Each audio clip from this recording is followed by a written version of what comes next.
Hello po.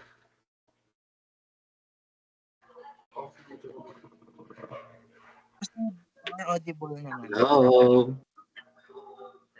Am I audible po, sir? Yes, you're audible. Can we start na po, sir? Okay, start na. Okay. So, good afternoon, everyone. Good afternoon, sir. This is Group 2 presenting Environmental Chemistry, Unit 1, Atmosphere.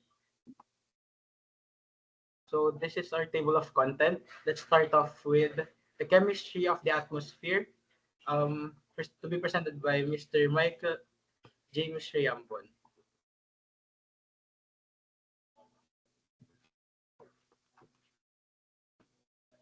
Thank you, Vixon. Now let us define first what is environmental chemistry.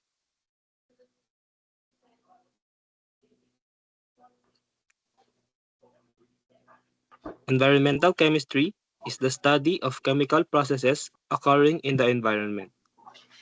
It examines how chemical species are created, transported, react, and ultimately disappear within our planet's water, air, soil, and biological systems. Crucially, it also investigates how human activities impact these processes. This interdisciplinary field draws upon environmental engineering, chemistry, physics, biology, biotechnology, life sciences, medicine, agriculture, and public health. Next, so these are the Earth's four major environmental segments. Number one is the atmosphere.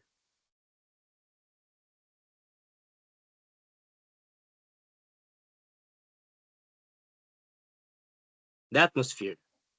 It is the protective blanket of gases, suspended liquids and solids that entirely envelops the Earth, sustains life on Earth, and saves it from the hostile environment of outer space. Did you know that the atmosphere is not uniform? Its composition changes with altitude, with the ozone layer crucial for absorbing harmful UV radiation residing in the stratosphere.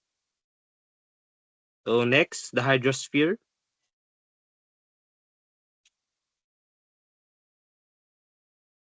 The hydrosphere. It consists of all types of water resources such as oceans, seas, rivers, lakes, streams, reservoirs, polar ice caps, and water below the Earth's surface, which includes all surface and groundwater. Next,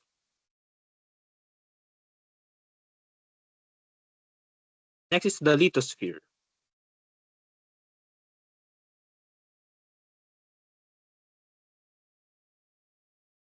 The lithosphere. It is the outer mantle or the soil of the solid Earth, consisting of minerals occurring in the Earth's crust.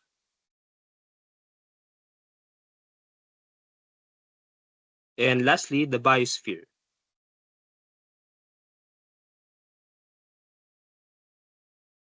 It is the realm of living organisms and their interactions with the atmosphere, hydrosphere, and lithosphere.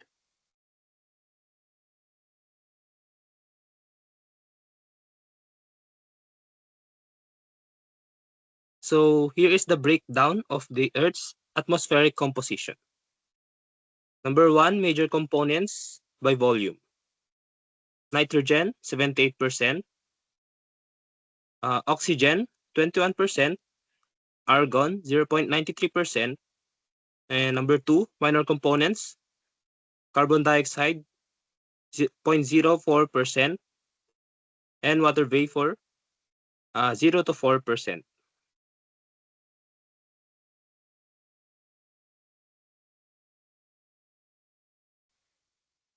The number three, or the trace gases, present in very small amounts. We have neon, helium, methane, krypton, hydrogen, nitrous oxide, and ozone.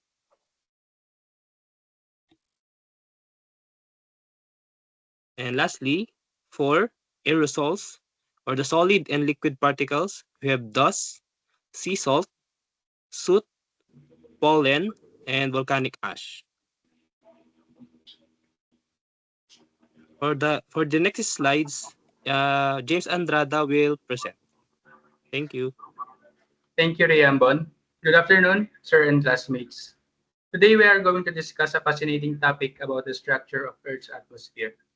Understanding this will give us insight into how our planet supports life and interacts with space. Let's dive into each layer in detail.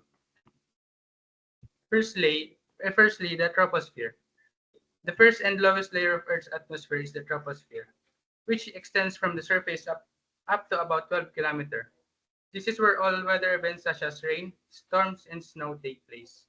It's the most important layer for life, as it contains the gases we need to survive like nitrogen, oxygen, argon, carbon dioxide, water vapor, and a small amount of ozone.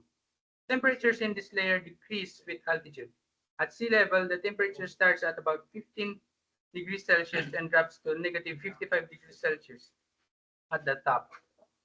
Most living organisms, including us humans, reside in this layer, making it crucial for life on Earth. Fun fact, the troposphere is where most clouds form and precipitation occurs. It's also where air pollution is most concentrated. Secondly, we have the stratosphere. Above the troposphere is the stratosphere, which spans from 12 kilometer to 50 kilometer above the surface. Unlike the troposphere, temperature increases with altitude, starting at negative 55 degrees Celsius and reaching 0 degrees Celsius at the top. This layer is home to the ozone layer, which absorbs and protects us from the sun's harmful UV rays. The gases found here include ozone, nitrogen, and nitrogen dioxide. The stratosphere is very stable, which is why it's ideal for commercial airplanes to fly through. For your information, the ozone layer is crucial for protecting life on Earth from harmful UV radiation. However, it has been depleted by human-made chemicals like chlorofluorocarbons. Third, we have the mesosphere. Located between 50 kilometer and 85 kilometer above Earth, this is the coldest layer with temperatures dropping as altitude increases, reaching as low as negative 90 degrees Celsius at its top. It contains gases like nitrogen, oxygen, sodium, and potassium. The mesosphere is also where most meteors burn up, creating the beautiful shooting stars we see in the night sky. Trivia: the mesosphere is too high for airplanes to fly and too low for satellites to orbit. It's a relatively unexplored region of the atmosphere. Next, we have the thermosphere. The fourth layer is the thermosphere, extending from 85 kilometers to 600 kilometers. Temperatures here increase dramatically with altitude exceeding 1000 degrees Celsius due to the absorption of intense solar radiation. Despite these high temperatures, the air is so thin that it would feel cold to us. This layer contains gases like nitrogen, oxygen, helium, and hydrogen. It's also the region where auroras, the northern and southern lights occur. These stunning displays happen when solar winds interact with Earth's magnetic field. Trivia again. The thermosphere is where the International Space Station orbits. It's also where radio waves are reflected, enabling long-distance communication. And lastly, we have the exosphere. The exosphere is the outermost layer, starting at about 600 kilometers and fading into space. The gases here, mainly hydrogen and helium, are extremely sparse and the density is very low. This layer doesn't have a defined upper boundary. It gradually transitions into the vacuum of space. It's also the region where satellites orbit the Earth. Did you know the exosphere is where satellites and spacecraft travel? It's also where the Earth's magnetic field interacts with the solar wind. That's all. Thank you po. And Viv Kyle will tackle the greenhouse effect.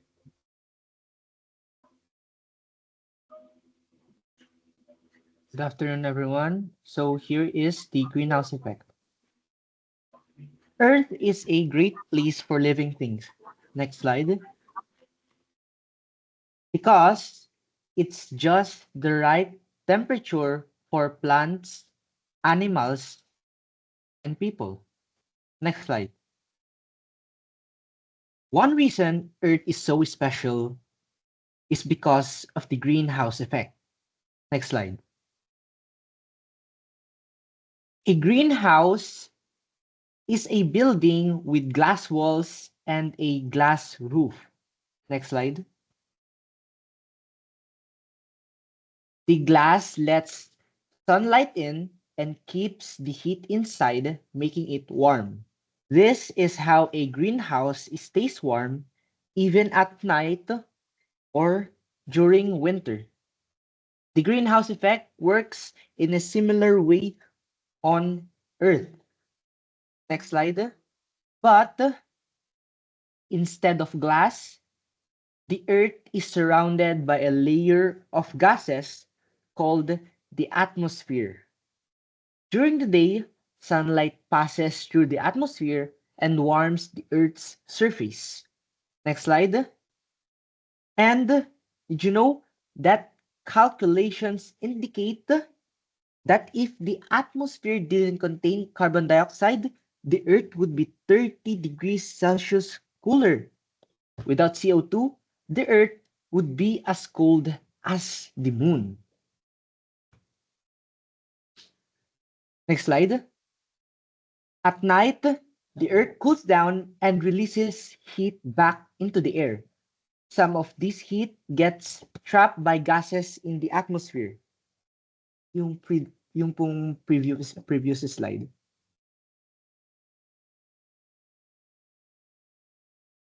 And these are the atmospheric gases. Certain gases in the atmosphere, called greenhouse gases, like carbon dioxide, methane, water vapor, trap some of the outgoing long-wave radiation.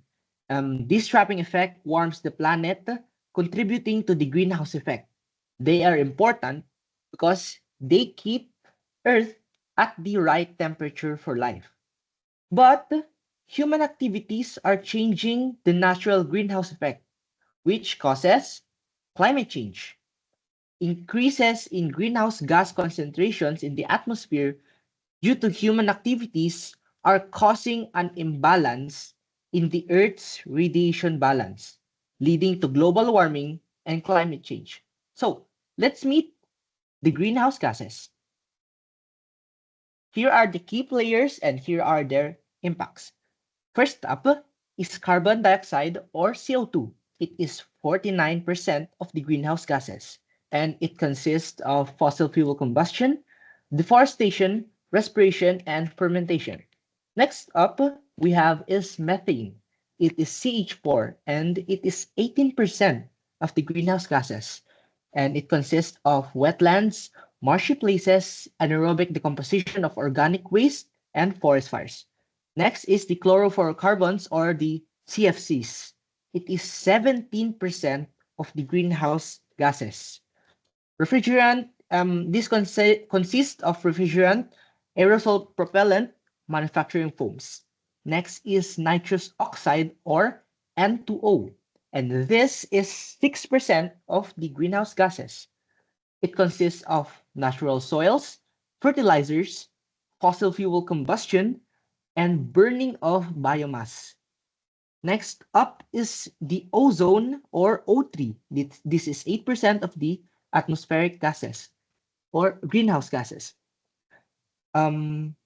This consists of photochemical reaction in the stratosphere and diffusion into the troposphere. And last but not the least, we have water or H2O, which consists of the vaporization process. This is 2% of the greenhouse gases. So with rapid manufacturing and technical developments, the production of greenhouse gases is rising at an unprecedented pace, which has a detrimental impact on the global environment. So, what can we do? Next slide. Here are three key facts or key players that we can do to help our environment. First one is we can reduce greenhouse gas emissions by shifting into renewable energy like solar or wind energies. Next up, we can protect the forest and we can plant more trees. And last, we must advocate for all of these practices globally. Let us remember, Earth is our one and only greenhouse, so let's keep it healthy. And before we end, here is a trivia. Did you know that a single molecule of methane is about 84 times more effective at trapping heat in the atmosphere than a molecule of carbon dioxide over a 20-year period? This means that even a small amounts of methane can significantly contribute to global warming. And that is all for this topic. Next up is Vixon for the ozone layer depletion. Thank you for that, Ryu. Now, before we tackle mechanisms of ozone depletion, let's answer the question of what is ozone depletion? So, ozone depletion is the thinning of the ozone layer in the Earth's stratosphere, mainly caused by human-made chemicals like chlorofluorocarbons and halogens. These substances release chlorine and bromine, which breaks down ozone molecules. This leads to the increase of ultraviolet or UV radiation, causing skin cancers, cataracts, and environmental harm. But the Montreal Protocol of 1987 helped reduce ozone-depleting substances, and the ozone layer is slowly recovering with full restoration expected by the mid to late 21st century. So here's the ozone layer throughout the years.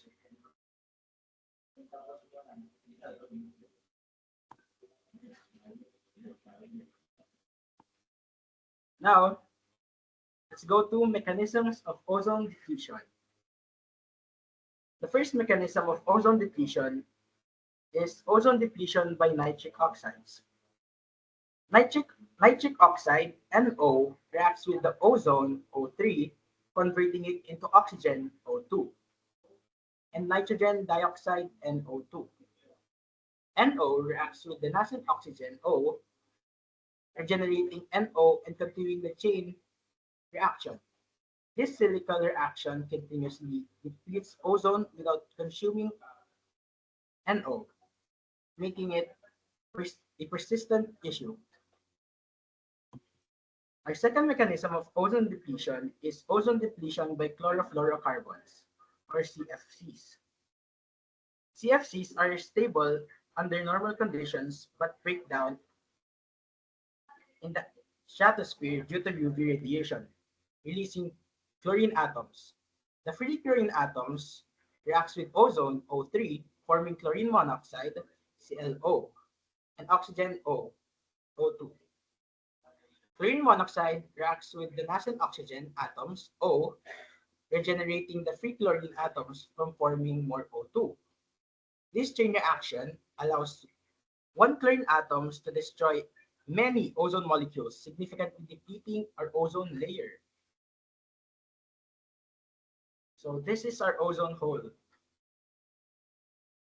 When the thickness of the ozone layer drops below 200 Dobson units, or DU, it refers as the ozone hole. One example of this is the ozone hole in Antarctica. So back in 1985, our scientists noticed a huge hole over Antarctica. The ozone layer there dropped below 200 Dobson units, or DU, and in some places it even went as low as 100 Dobson units. And fast forward to 2019, the ozone layer over Antarctica thinned out again. It dropped below 150 DU, causing another major ozone hole to form.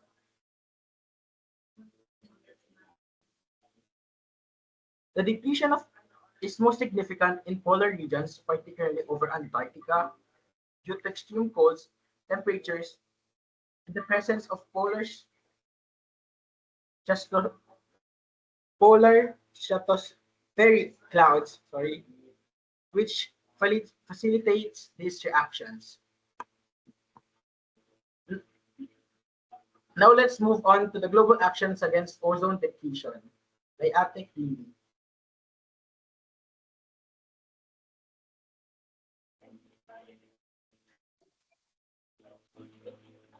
Sir, am I audible po ba? Yes, yes. Global Action Against Ozone Depletion. Vienna Convention, 1980. The first international framework for combating ozone depletion was signed by 20 nations, including major CFC producers, laying the groundwork for future action. Montreal Protocol, 1987. Initially signed by 43 countries and later ratified by 197 members, the agreement phased out ozone-depleting substances like CFCs, promoting alternatives like HFCs.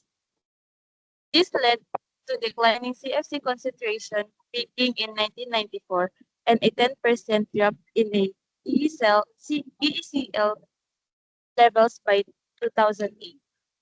Next slide po. Importance of the ozone layer. Next slide po. Its depletion increases exposure to UV rays, leading to higher risk of skin cancer and cataracts in humans. Adverse effects on plant growth, marine ecosystem, and wildlife. Accelerated degradation of materials like plastics and fabrics.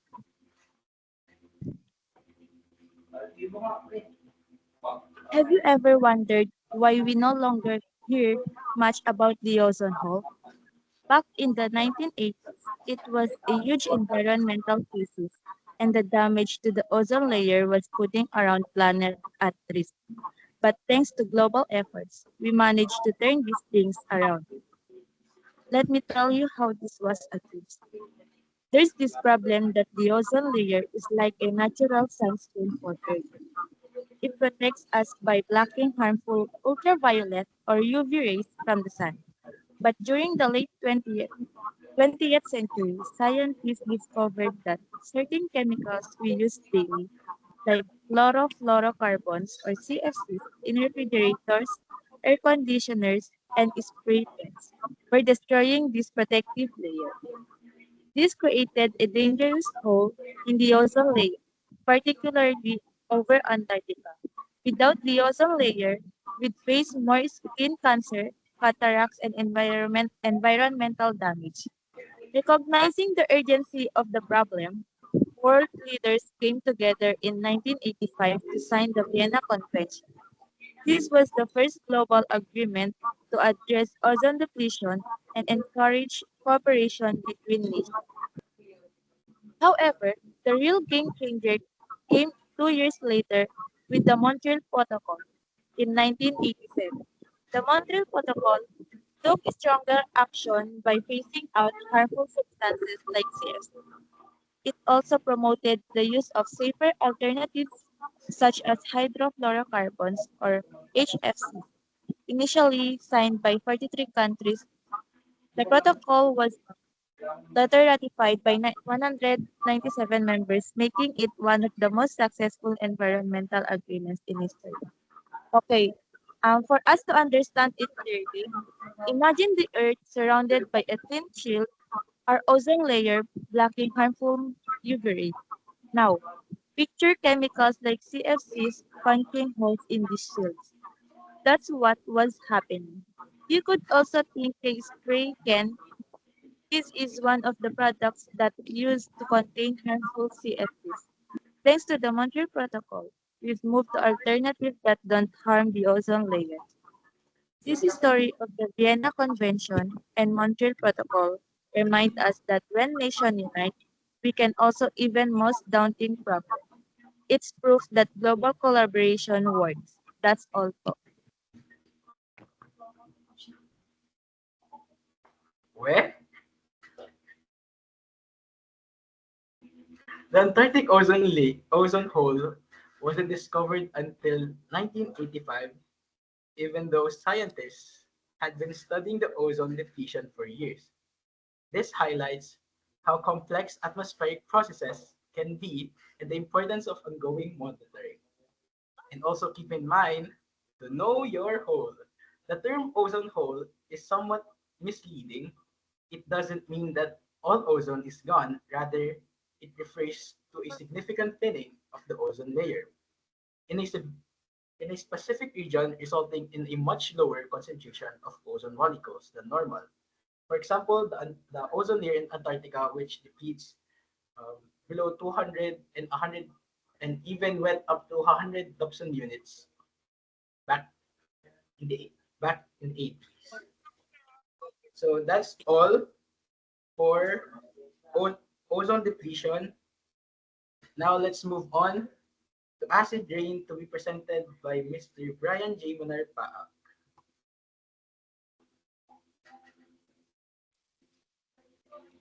Mr. John Michael Taginod po. Ah, sorry. Good afternoon, sir and classmates. Acid rain. Acid rain, by definition, is a type of precipitation that contains acidic components like sulfuric acid and nitric acid. It forms when sulfur dioxide and nitrogen oxide react with water and other chemicals in the atmosphere. Next slide, please. Next slide.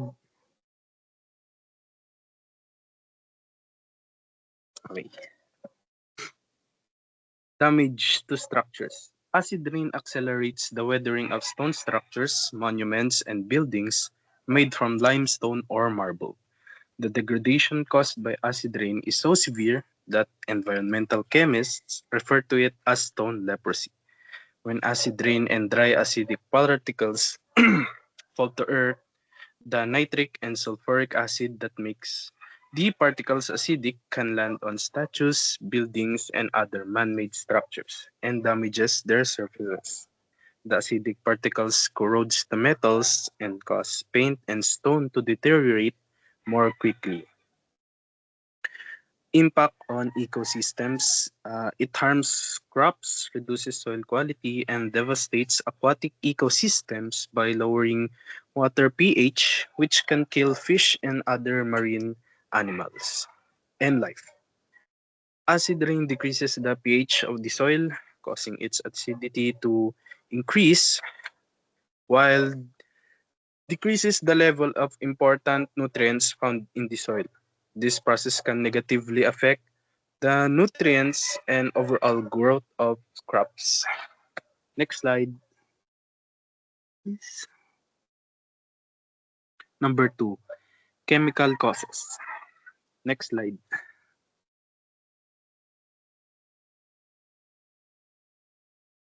Role of atmospheric CO2.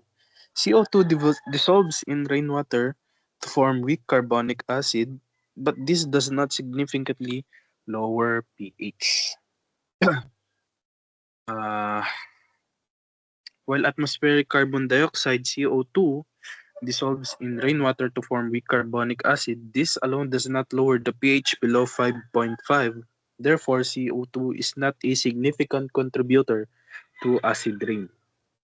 There are two key contributors, mainly which are sulfur dioxide, SO2, produced by the burning of sulfur-containing fuels, smelting of metal ores, and natural processes like volcanic eruptions. And the second one, which is nitrogen oxide, NO, released from vehicle emissions and industrial processes. Next slide. Eesh. Number 3 will be tackled by Mr. Elizer Peralta. Elizer.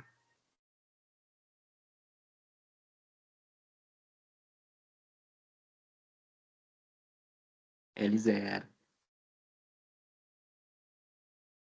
Elizer.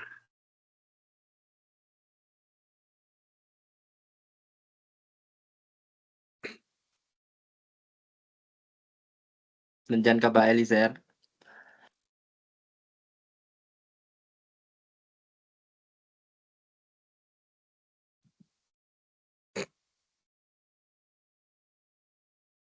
Yoo-hoo! Hindi daw okay yung mic ni Eliezer po. Wait lang. Um, Good afternoon, everyone. Number three sources of S2, SO2 is natural sources. Natural sources. Volcanic eruption are a significant natural sources of SO2. Similarly, sulfur-rich mineral exposed by geological processes can release SO2. Example of this are chalk and paint. Next slide.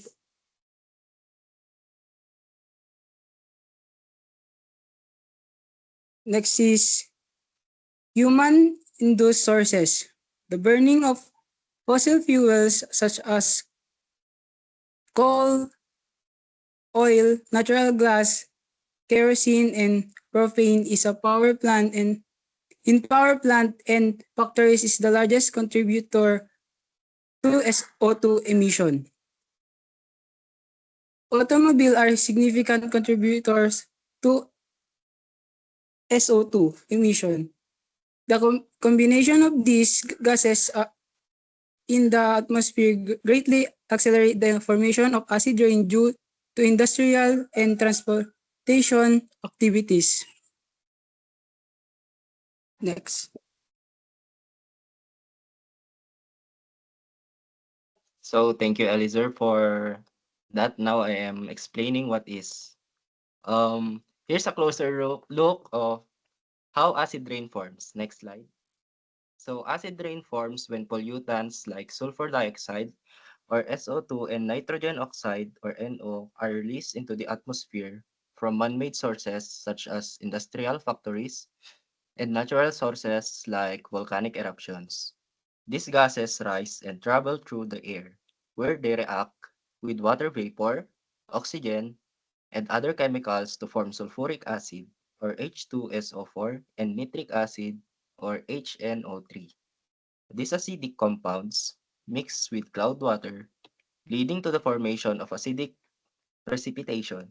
When this precipitation falls to the earth as rain or snow or fog, it is called wet deposition. Additionally, acidic particles and gas can settle on surfaces through dry deposition. Even without rainfall, even without rainfall, the combination of wet and dry deposition contributes to environmental damage affecting soil, vegetation, and water bodies. Next slide po. So, let's explore the environmental impact of acid rain. Next slide. First,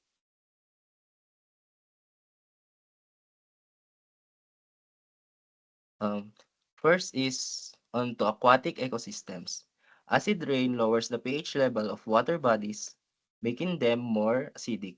This harms aquatic life as many species, including fish, cannot, cannot survive in such conditions. In extreme cases, it leads to massive die-offs, as seen in the image of the dead fish. So acidic waters also disrupt ecosystem by harming organisms at the base of the food chain, which impacts all species relying on them. So next is forests. So as acid rain severely damage forests, especially those at higher elevations. The image of a dead bear tree reflects how acid rain leaches essential nutrients from the soil and weakens trees. It also directly damages the leaves and the needles, making trees more susceptible to disease, extreme extreme weather, and pests. So also onto the public health, through acid rain itself doesn't directly affect humans. Its contributors sulfur dioxide and nitrogen oxide reacts in the at atmosphere to form fine particles. These particles can be inhaled, causing respiratory issues like coughing, asthma, and even chronic lung conditions. And lastly, soil degradation. Acid rain alters soil chemistry, depleting it of vital nutrients like calcium and magnesium, while increasing toxic elements like aluminum. This weakens the soil's fertility, as shown in the cracked, barren ground, ultimately affecting the agricultural and natural vegetation. Next slide po.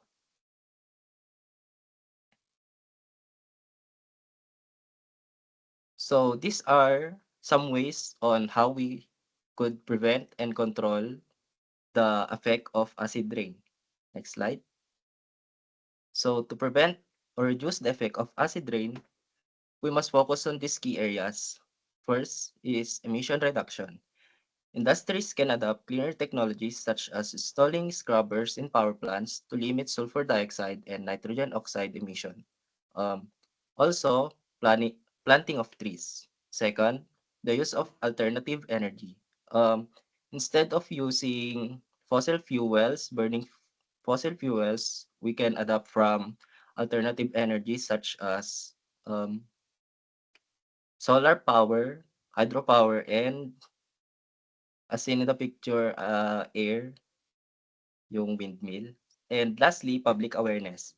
Educating communities about the environmental consequences of their energy choices and encouraging green, green practices is crucial for fostering sustainable change and protecting our ecosystems.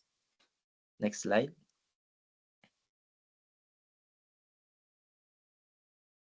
So here's our interesting facts or trivias on acid rain. So acid rain is not a new phenomenon. Scientists have found evidences of acid rain in ancient ice cores, suggesting that natural sources like volcanic eruption have contributed to it for centuries. However, human activities have significantly amplified the problem. Next.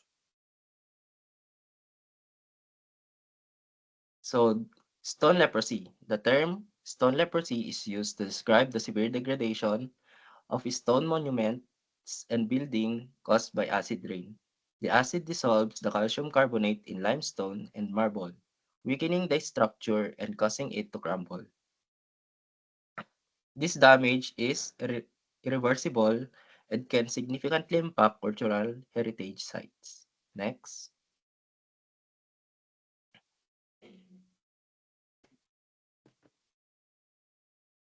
Acid rain paradox. Ironically, some areas with significant acid rain experience a grain paradox. The increased acidity can release nutrients from the soil, initially leading to a burst of plant growth. However, this effect is short-lived as the acid depletes essential nutrients and releases toxic aluminum ions, ultimately harming the ecosystem. Carbonate in limestone and marble, weakening the structure and causing it to crumble. This damage is irreversible and can naulit lang po. Next.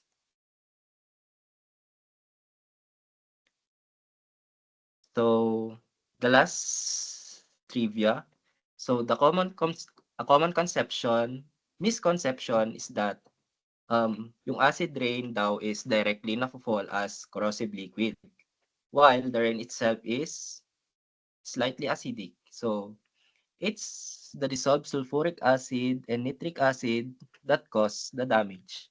These acids are formed in the atmosphere and then fall with rain or snow. So in conclusion, while acid rain might seem like a distant concern, its effects are far-reaching and long-lasting. So by understanding its cause and working together to reduce emission, we can protect both our environment and our health. So next will be presented by Miss Teres Kayla and its group. Thank you. So next, let's proceed to our next topic, which is photochemical smog. Next po.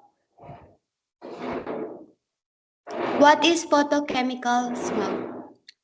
Photochemical smog can also define as a mixture of various gases with dust particles, and it is a type of smog produced when ultraviolet light from the sun reacts with nitrogen oxide in the atmosphere. It is visible as a brown haze, and it is most prominent during the morning and afternoon. Next po.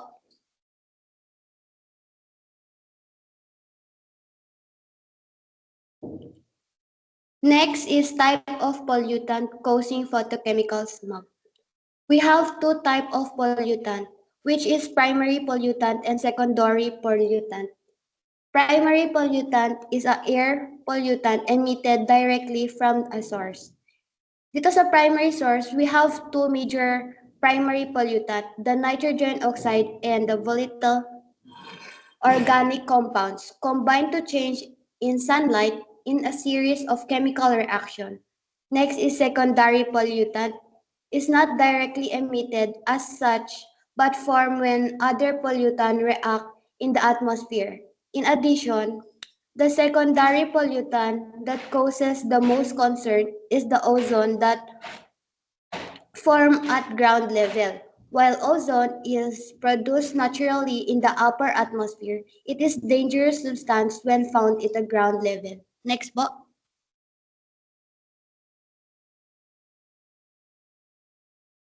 Effect of photochemical smog. Effect on environment. Photochemical smog has devastating effect on the environment. The collection of chemical found in photochemical smog causes problem for plant and animals' life. It has devastating effect on environment that affect growth in both plant and animals. Next po.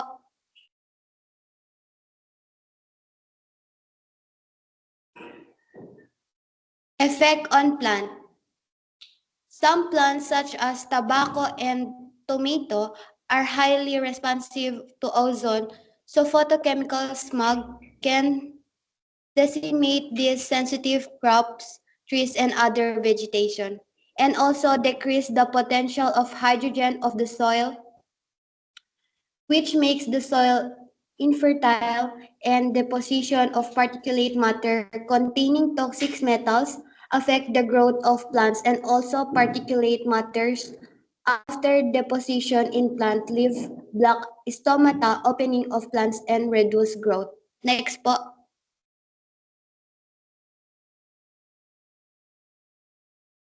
Effect on human health. It causes painful irritation in the respiratory system, reduces lung function, and make it difficult to breathe. Moreover, even a brief exposure to photochemical smog has a lasting effect on both young and elderly. It also causes pneumonia and fatigue and heart palpitation. When combined it with hydrocarbon, it forms molecules that cause eye eruption. Next po.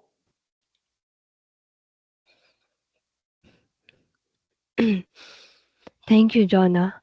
Now we're going to talk about two sources of photochemical smog. Next.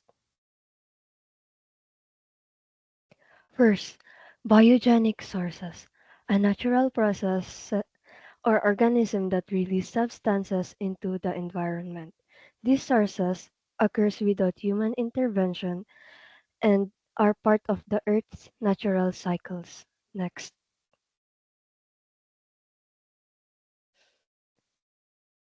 Examples. Nitrogen, nitrogen oxides generated by natural process like bushfires, which releases gas during combustion, lightning, which generates nitrogen oxides through high temperature chemical reaction in the atmosphere, and soil microbial activity, where microorganisms pro- produce nitrogen oxide as byproduct of biological process. Next, ba, no, pabalik, pabalik, pabalik po. Volatile organic compounds? No.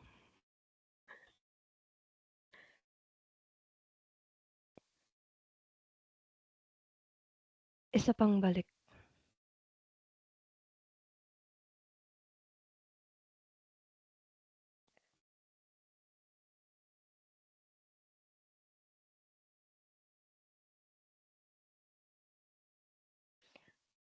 Mali.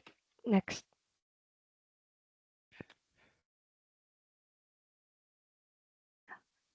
Volatile organic compounds from the evaporation of natural compounds like terpenes. The hydrocarbons found in oils of plants like eucalypts are released into the atmosphere. Next.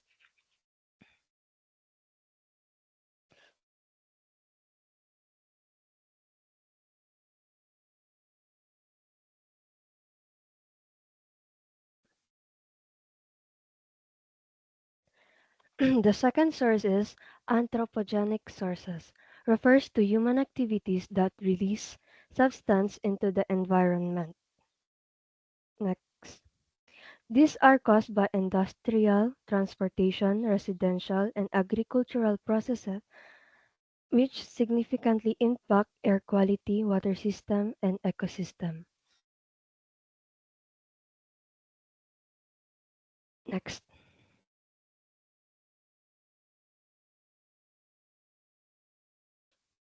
Example, nitrogen oxide primarily emitted through fossil fuel or where large-scale burning of fuel generates energy, and motor vehicle where internal combustion engine emits nit- nitrogen oxide during fuel combustion. Next.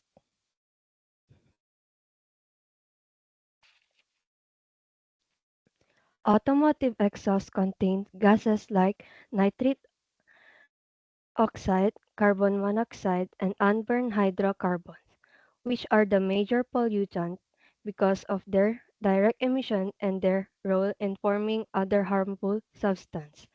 These pollutants trigger photochemical reactions in the presence of sunlight, leading to the formation of secondary pollutants such as nitrogen dioxide and ozone.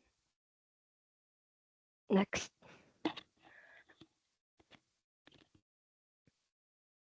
Trivia.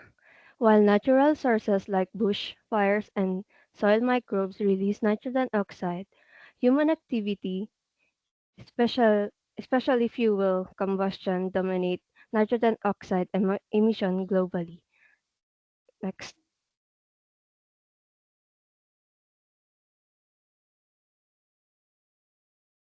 Now we move on how to prevent or reduce photochemical smogs. Reduce dependence on vehicles.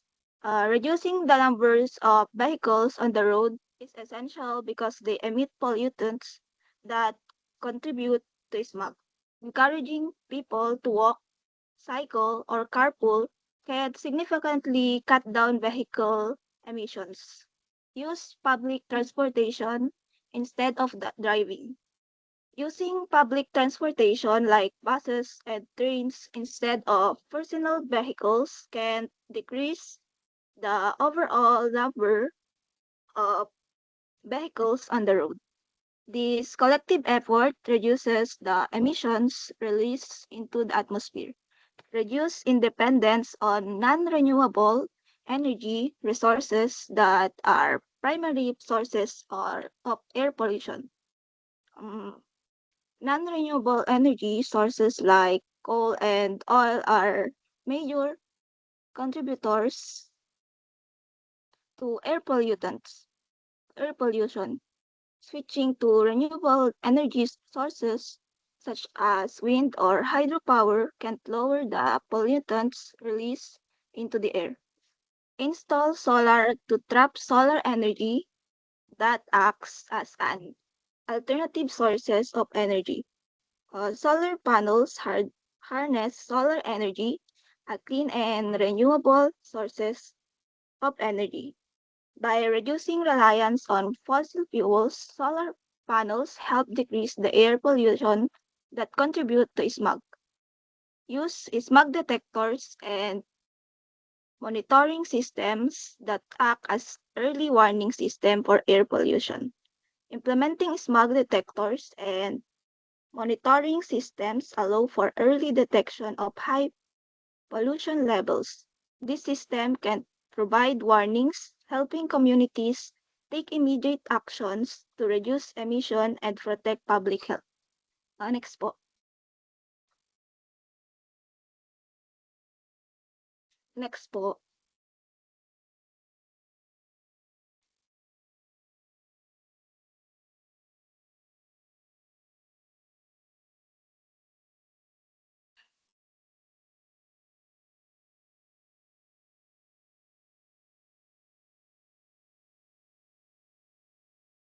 These are mechanism of photochemical smog.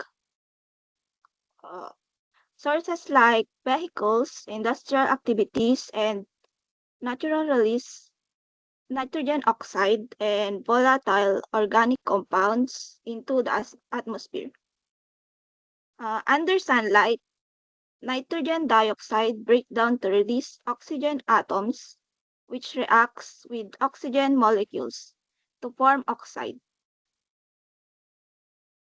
VOCs react with oxygen and NO2 to form peroxacyl nitrates, PAN, and other reactive compound. Ozone, O3, PANs, and other reactive compounds produces through this reaction are secondary pollutant. The accumulation of this secondary pollutant along with the ongoing reaction of primary pollutant creates photochemical smog. This smog manifests as a dense brownish haze commonly observed in urban areas with significant sunlight and air pollution. Next po.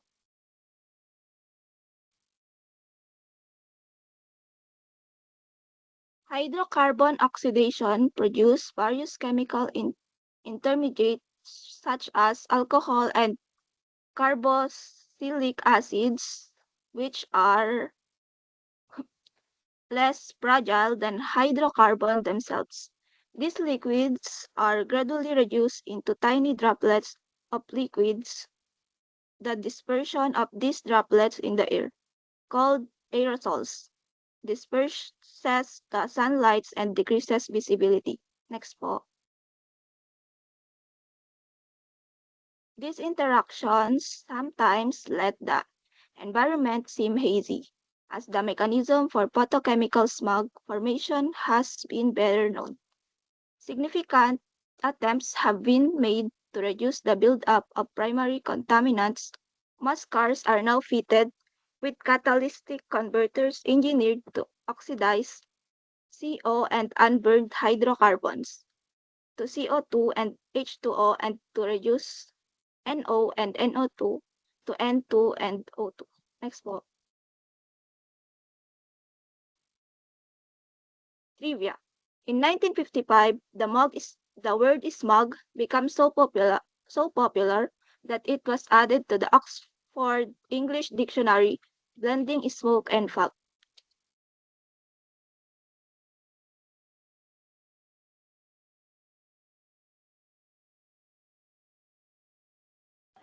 And that's it for Unit 1, Environmental Chemistry, Atmosphere.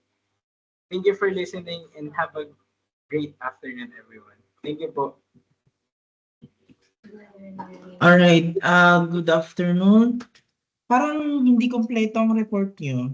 Wala kayong chemistry of water and chemistry of soil. Sabi kasi, Bakit hindi kompleto?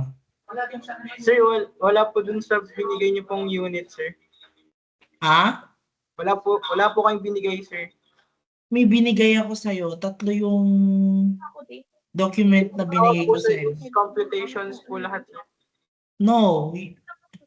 Ang sabi ko, wag niyong i-include ang computation. But, the concepts, i-discuss mo pa rin. Diba? Kaya maganon. So, wala kayong chemistry of water and chemistry of soil. So, what can we do about that?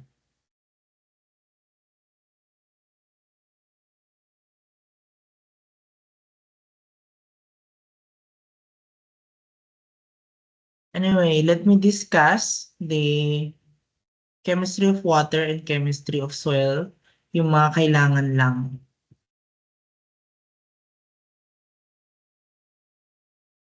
Okay, let me just get my pen tab.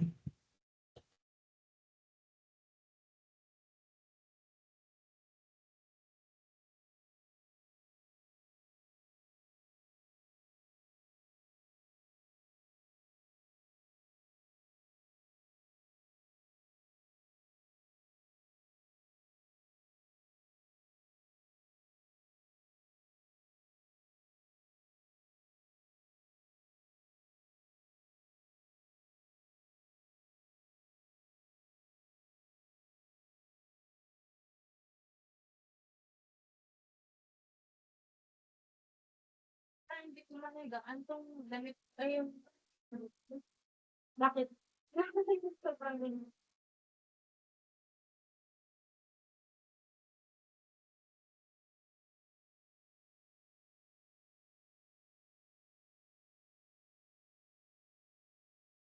Dapat paglipat natin, diretso plaza pa, bibili ako.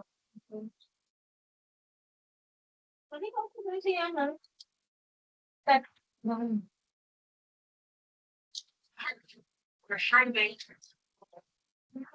Wala, magpapalit na kami ng phone. Hindi ngayon. Matigas na ba yung phone mo? Hindi naman matigas. Pero mas mga kapal. Yung friend mo. Alright, can you see my screen?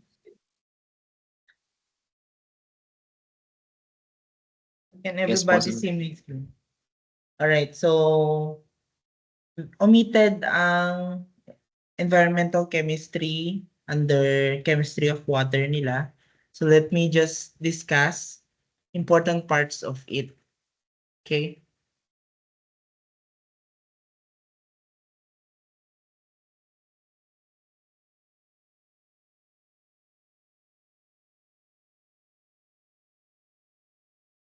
All right.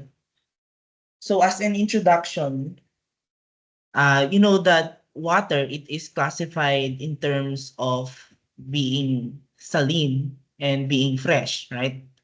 So we have water from the ocean and we have water from the underground and surface water. Okay, so they are, fresh water, yung underground water and surface water, while ocean water are saline or may salt, di ba? So more on being freshwater ang pag-aaralan natin. Alright? And for the information of everyone, freshwater is just 3% of all water sa buong mundo, di ba? And mostly ay contaminated na. Okay? So we need to study the chemistry of water in terms of the property of water, the use of it, and how to treat water. From the word treat, okay, we need to purify, okay, for domestic use. All right. Okay, so here are the properties, physical properties of water. We have the boiling point, surface tension, we have density, specific heat capacity, and ano po yung kailangan natin dito? Viscosities, okay? Ano ba ang boiling point? So boiling point is very dependent on the atmospheric pressure. Okay? Atmospheric pressure as in what is the pressure of our atmosphere dito sa Tugigaraw siguro. Okay, atmospheric pressure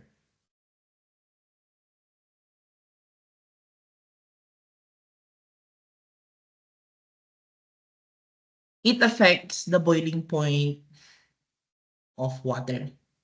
How so? Bakit? For example, okay, the boiling point of water standard, okay, at 1 atmosphere is equal to 100 degrees Celsius. Okay, yung water, pag i-boil mo yan, assuming yung atmospheric pressure ay 180 m, 100 degrees Celsius lang yan. So, hindi mo na siya mapapataas ng 101, 102, or 103 degrees Celsius. Okay, hanggang dyan lang yan. Yan ang boiling point talaga ng pure water. Okay? So, what is the effect of your atmospheric pressure? So, ang atmospheric pressure natin, you have discussed about yung pressure, di ba? And the temperature sa chemistry of the atmosphere, di ba? As you go higher in altitude, the atmospheric pressure also lowers. Okay? For example, ang atmospheric pressure sa Baguio City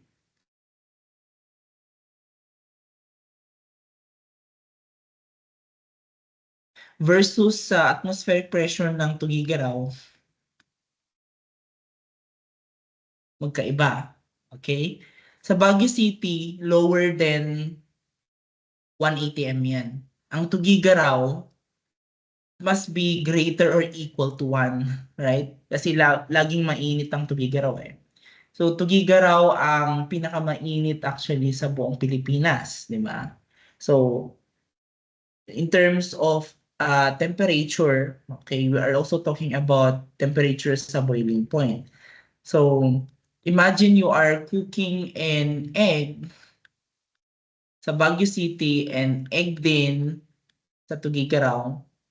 Alin ang mas mabilis maluto na egg? Of course, mas mabilis maluto ang egg sa Tugigaraw because we can achieve 100 degrees Celsius dyan. Sa Baguio City, maybe lower than 100 degrees Celsius. Sabihin na lang natin 90 degrees Celsius lang yan. So, mas matagal maluto ang egg. Okay, that is boiling point. Okay? And next is about the surface tension. So yung surface tension, it has something to do with, it affects the lifestyle of insects, Alam niyo yung mga insect na parang tinatawag na Jesus, gano'n, yung parang naglalakad sa water. So, yun ang surface tension. Okay? Tumutulong sa kanila. Right? So what other properties that we need to know about water? Yung heat capacity. Okay? Heat capacity, it's the ability of the water to absorb heat. Okay? Or to raise a temperature by 1 degree Celsius. And water also has a very high latent heat of vaporization, which is very useful sa industrial processes. Okay, or cooking mismo. Okay? And, kaya ginagamit natin ang water sa industrial process kasi it can hold energy. Okay? Significant amount of energy since ang boiling point niya ay 100 degrees Celsius. So, kumpara kasi sa alcohol, mababa ang boiling point ng alcohol, lower than 100 degrees Celsius. So in terms of holding an energy, water has greater holding capacity of energy. Okay, so we want that. Okay, and of course, water is our common solvent, right? Maybe sinabi pa nilang universal solvent, di ba? So water is very useful. Now, so we move on to the relevance of this to water treatment. Okay? Water treatment, it is a process of to put it in layman's term, purifying water, di ba? So we use chemistry to purify water. Hindi lang basta na filter, di ba? So we use that. Okay? Or maybe refine water. Okay? So we need to know the density. Okay? Ano ba ang density? It is the measure of the concentration of matter with respect to volume. Okay? So ang density kasi natin, rho is equal to mass over volume. So how much mass is in a volume of water, di ba? Or component. Okay?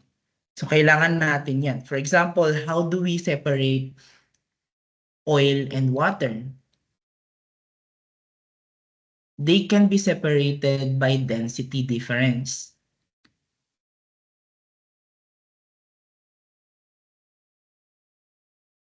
Okay? So the density of oil is much lower than the density of water. So ito yung sinasabi natin na less dense.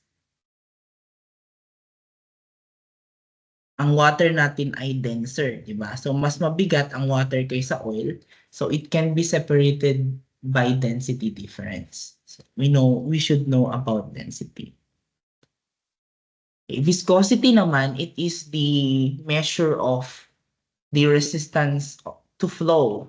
Okay, resistance to movement of fluid. Now, viscosity of water has made itself being the standard. Okay, kasi hindi siya masyadong mabilis, hindi masyadong mabagal. Okay, so kailangan natin yan in terms of water treatment. Okay, we can know how much or kung gaano kabilis ang pag-flow ng water. Alright. We have these states of solution impurities. So based on the property of the other impurity, we can know how to purify water. Okay? For example, sa dissolved substance, for example, water plus salt, di ba?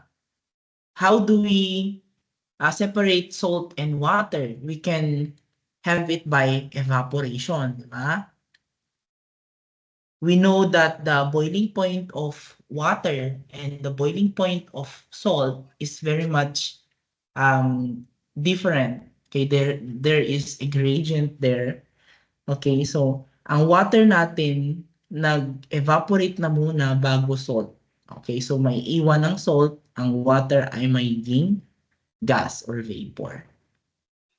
Okay, sa distillation naman natin, okay, hindi na siya gaya ng dissolved substance kasi ang dissolved substance, it contains liquid and a solid. Okay, and it is dissolved, it became homogeneous solution, right? Sa distillation natin, it is much more complex than dissolved substance, okay? Because they are both liquid. Liquid, parehong liquid yan. Sa example of using distillation to separate water, okay, from example, alcohol plus water, they are both liquid, right? But we know that the boiling point of water is 100 degrees Celsius and the boiling point of alcohol, it is somewhere about 78, if I'm not mistaken. Okay, by knowing that the differences of these two of the boiling point, we can separate them by distillation. So we use heat, okay, na siguro lower than or just 78 degrees Celsius to just separate alcohol, volatilized alcohol, and then may iwan ang water.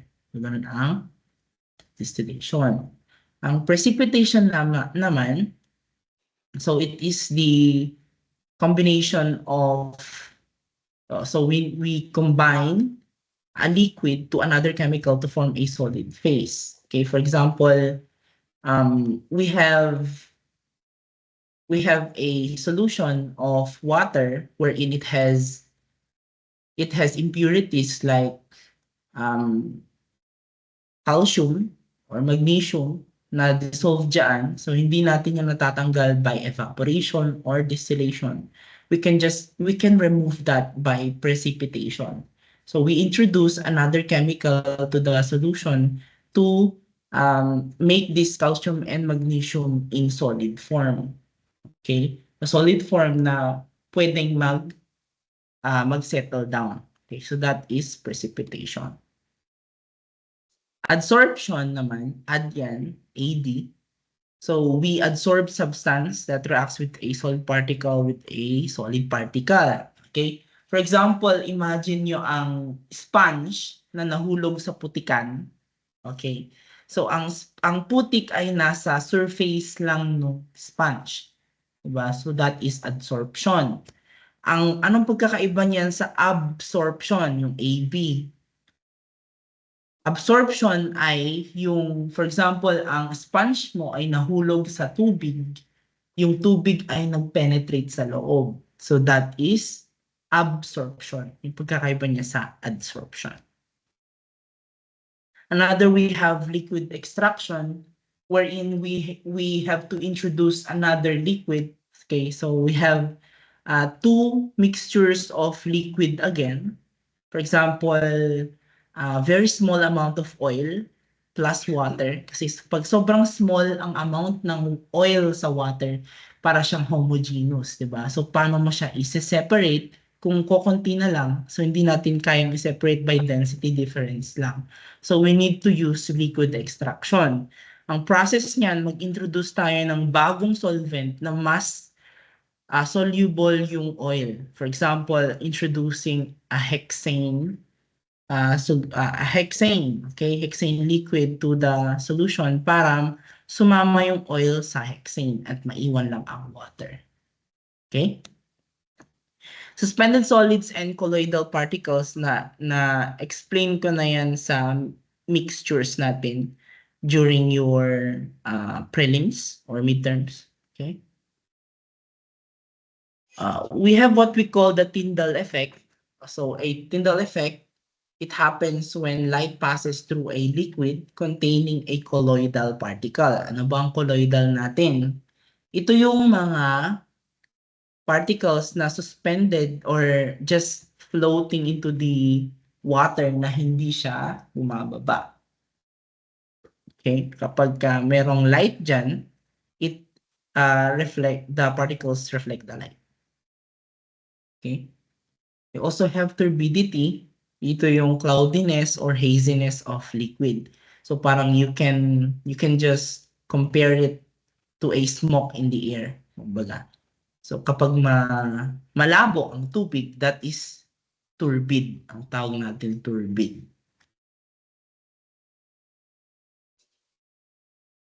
And we also have color. Alam nyo na ang color. So bakit nagiging yellowish ang tubig? Okay? For example, galing yan sa septic tank. Yellowish siya. Kasi it has organic contaminants that makes it yellow. Okay? So we have organic contaminants or maybe substances that is yellow in nature. Okay? Yan. So ito na yung sinasabi ninyo na computation, di ba?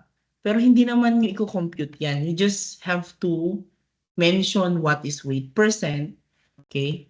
So alam nyo naman na ang mass percent or weight percent. Okay? And then the equivalent weight, di ba? Sana nag-research kayo tungkol dito. So your equivalent weight is just equal to your molecular weight divided by the number of protons or number of electrons transferred in a redox reaction. Okay? So we don't have to indulge very much in this kasi hindi nyo naman kailangan as computer engineering students. So meron tayong mga examples dito pero wag na. Okay, so that's it for, meron pa tayong pH. So your pH, ito yung pinaka-importante in terms of water treatment. Okay? pH, ang ibig sabihin ng pH is power of hydrogen. Power of hydrogen. So how much hydrogen ion, H plus ion, is present in a solution. Kung mas maraming H plus dyan sa solution mo, ibig sabihin, acidic siya. Okay? Acidic. Okay, so it is, it releases a proton. Okay? So mas mababa ang pH niyan.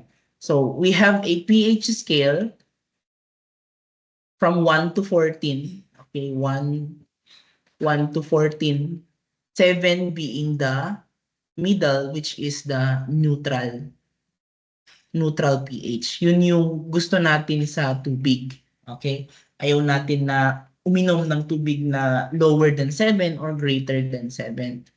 Yan ang neutral. Ayaw nating, so ang below 7, that is what we call acidic.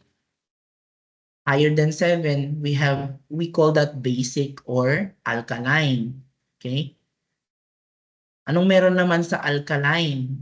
Alkaline natin, mababa ang H plus ion sa kanya.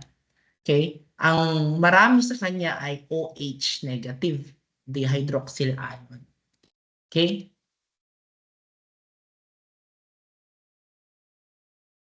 Ano ba? So, ito rin. So, you need to know about the hardness of water. So, meron tayong may hardness din pala ang water, di ba? So, what contributes to the hardness of water? Ang pinaka magko-contribute lang dyan is the concentration of calcium ion and magnesium ion. Meron pang iba, but this is the main components that makes the water hard. Okay? Kung maraming calcium, maraming magnesium, ibig sabihin ang water natin ay hard. Okay? Are you still there? Nandyan pa ba kayo? Yes, sir. Okay. Okay. So, pansin nyo kapag ka nagbo-boil kayo ng tubig galing sa gripo or galing sa pump well or sa poso, minsan may makikita kayong puti dun sa ilalim ng kaldero, di ba? Kapag nagbo-boil kayo, yun na yung sinasabi nating hardness. So, nag-precipitate na siya. Okay? Yung puti na parang sand, yun yung hardness natin. Now, we have what we call temporary hardness and permanent hardness. Yung temporary hardness natin, it contains these calcium and magnesium. So it can be reduced or removed by just boiling. Okay? Pwede na natin siyang i-reduce by boiling. Ang permanent hardness natin, it contains other chemicals like calcium chloride, magnesium chloride, ganun, na hindi natin natatanggal just by boiling. We can remove it by coagulation and flocculation treatments or introducing chemical agents. Okay? Ayan, so we have hard water classification. So you need to know this, okay? Meron yan sa quiz or exam niyo. So hard water classification, so kapag 0 to 75 ang calcium carbonate or just calcium and magnesium sa water, ang description natin dyan ay soft. So soft ang water mo kapag ganyan lang. Okay? Kapag 75 to 100, ibig sabihin moderately hard. Okay? Tapos kapag 100 to 300, that is hard. As greater than 300, your water is very hard. Hindi na siya kayang inumin. Or we have here disadvantages of hardness. So in terms of washing or in terms of domestic use, kapag hard ang water mo sa washing, mahirap maglaba kasi hindi nagpo-produce ng latter or hindi walang bula-bula. Mahirap kayong maghugas kapag ang water nyo ay hard. Kapag pansin nyo maglinis kayo or maglaba kayo, ang tubig nyo ay galing sa poso at mahirap na magbula-bula, ibig sabihin yung water nyo ay hard. Okay? Huwag nyo nang gamitin yun. Okay? Kasi magsasayang lang kayo. And then, kapag maliligo naman kayo, syempre, magsasabon din kayo niyan at hindi natatanggal yung mga dumi nyo sa katawan kasi your water is hard. Okay? Pati rin sa cooking, mahirap din siya. Kapag magpa-boil ka ng water, syempre, you have a presence of salt there, presence of calcium and magnesium. Hence, you need more fuel and time for cooking. Mas mataas ang boiling point nun. Mas kailangan mo ng fuel para magluto. So in terms of drinking naman, your hard water causes bad effects on your digestive system. So sasakit ang tiyan nyo kapag uminom kayo ng tubig na galing sa gripo or poso na mataas ang calcium or magnesium. Okay? And sa industrial use naman, sa textile, sa sugar, the dyeing industry, paper, saka pharmaceutical, kailangan pure kasi ang water dyan. Okay.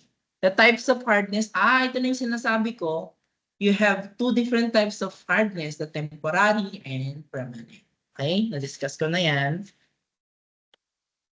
Okay. Okay na.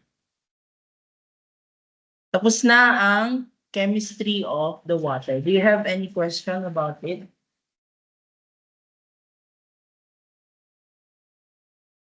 May question ba?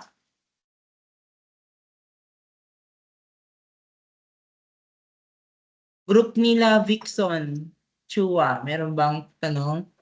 None po, sir. Okay. Po, sir. Alright, so we move on to the chemistry of the soil. Okay, soil naman tayo.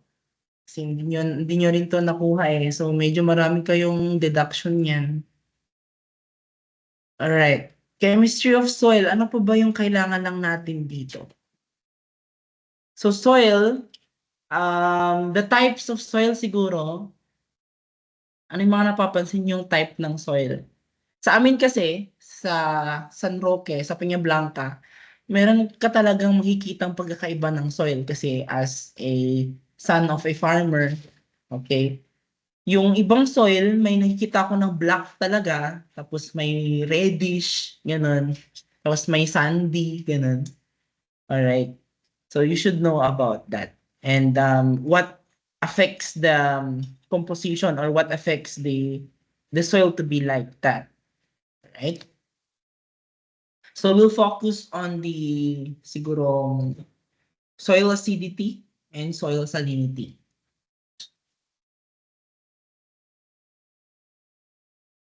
Soil acidity.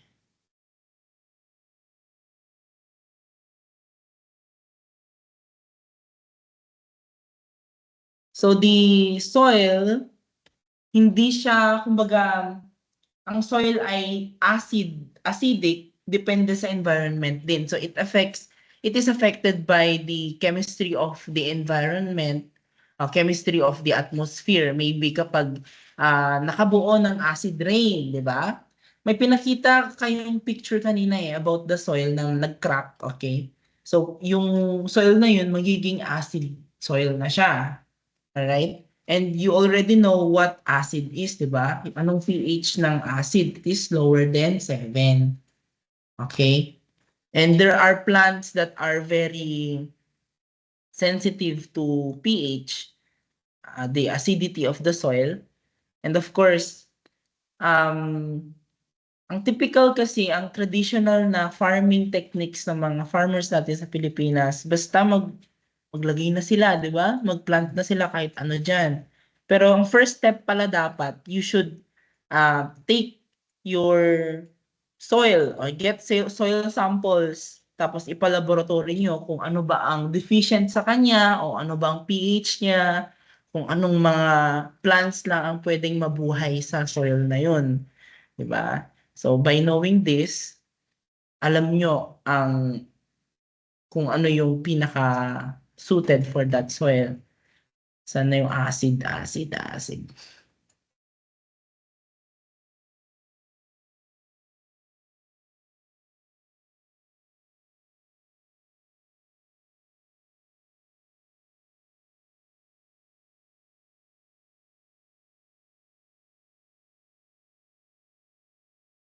Ayan. So soil acidity. So very strongly acidic kapag ang pH niya ay 5. Medium naman daw pag 7. Slightly acidic and very slightly alkaline pag 7. So this is in terms of soil ha, hindi on water. Wala tayong neutral dyan. Okay, alkaline, slightly alkaline kapag 8 ang pH. 9 strongly alkaline. Okay? So kapag ang soil natin, ang gusto din dapat natin, ang optimum for growth of most crops ay nasa 7 talaga, di ba? Optimum for growth of most crops. So for example, yung soil mo ay idala mo na sa laboratory, no? Yung soil mo nalaman mo na 9 ang pH niya. So what do? Siyempre, you have to acidify it. Okay? So mag-introduce ka ng acid doon. So pero most likely, since ang environment natin ay very hostile, meron na tayong acid rain, most likely ay acidic na yung soil natin. Diba? So anong gagawin natin? Instead of soil acidification, we have what we call liming naman. Ano yung liming natin dito? Okay. Liming. Okay, liming soils. So we introduce lime, okay, CaCO3. We introduce lime into the soil para ang pH niya ay tumaas up to 7. Right? Now, how do we measure the pH sa laboratory? Well, hindi nyo kailangan malaman to in depth. Pero the soil can be measured by electrode, just dipping it into electrode, or color variation. Mag-introduce ka ng chemical and then you can see the gradient of color. So, depende kung sobrang dark, baka mataas ang pH nun. Lower, ibig sabihin, lower ang pH. Okay? Salinity naman tayo. From the word salinity, maraming salt. Okay? So, yung salt na nasa soil natin ngayon, it may be because of, or it caused by a human din, or maybe nature din. Okay? Human kasi yung mga nagmimina-mina, okay, kailangan nilang magdig-dig dyan. Okay? And then mapapalabas nila yung mga chemicals that makes it saline. Okay? May salt kasi, may salt na namimina. Okay? Kapag yung salt na yun ay kumalat okay, sa topsoil natin, magiging saline ang soil, which is hindi na pwedeng lagyan ng mga crops like beans at saka rice na very sensitive sa saline soil. Okay? So what is the objective of learning the chemistry of soil here? Well, in terms of computer engineering, feeling ko konti lang kasi pero siguro meron din kasi last year siguro may nag-thesis about sa computer engineering may nag-thesis ng kailangan i-detect, gumawa sila ng software siguro or gumawa sila ng device na makaka-detect ng pH ng soil, and then gagawa sila ng concentration of composition of fertilizer na pwede lang sa soil na yon. Okay, so nakagawa sila ng ganun ata na thesis. Hindi ko sure.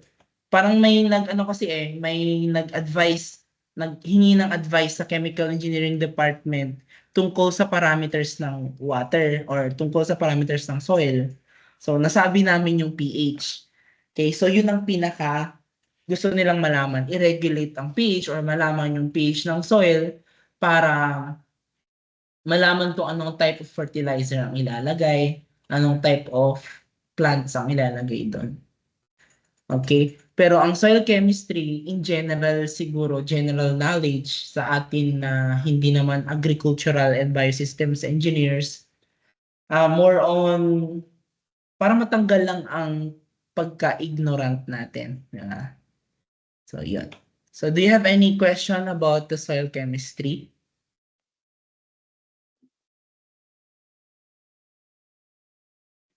Yeah. All right. So, I hope you understood that. Siguro let's move on to the next presenters, or open your cameras pala para mag-check din ako ng attendance. Kindly open your cameras.